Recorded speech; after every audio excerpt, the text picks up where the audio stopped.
Hello दोस्तों। चलो आज जानते हैं डेप्रिसिएशन क्या होता है। Depreciation simply means reduction in value of asset होता है due to use, time and wear and tear. आइए एग्जांपल की मदद से मैं आपको समझाता हूँ।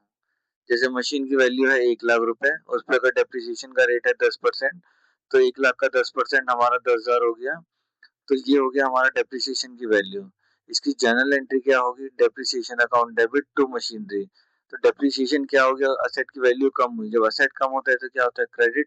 और अगर कोई खर्चा होता है तो उसका नीचे क्या होता है? डेबिट। तो इसीलिए जो डेप्रिसिएशन है वो हमारे लिए यहाँ पे खर्चा हो गया। और जो असेट की वैल्यू कम हुई है तो वो रिडक्शन इन असेट वैल्यू हो गई। तो असेट यहाँ पे क्या हो गया? हमारा क्रेडिट हो गया। ठीक है, तो इससे होगा क्या?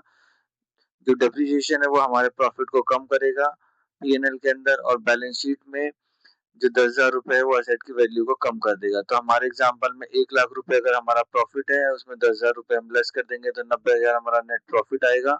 और असेट की वैल्यू अगर 1 लाख रुपए है, अगर उसमें से 10,000 डेप्रिसिएशन माइनस करते हैं तो 90,000 हमारा बैलेंस शीट में असेट की वैल्यू आएगी।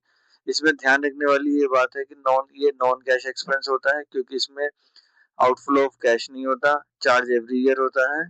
और इसका impact PNL and balance sheet दोनों जगह जाता है।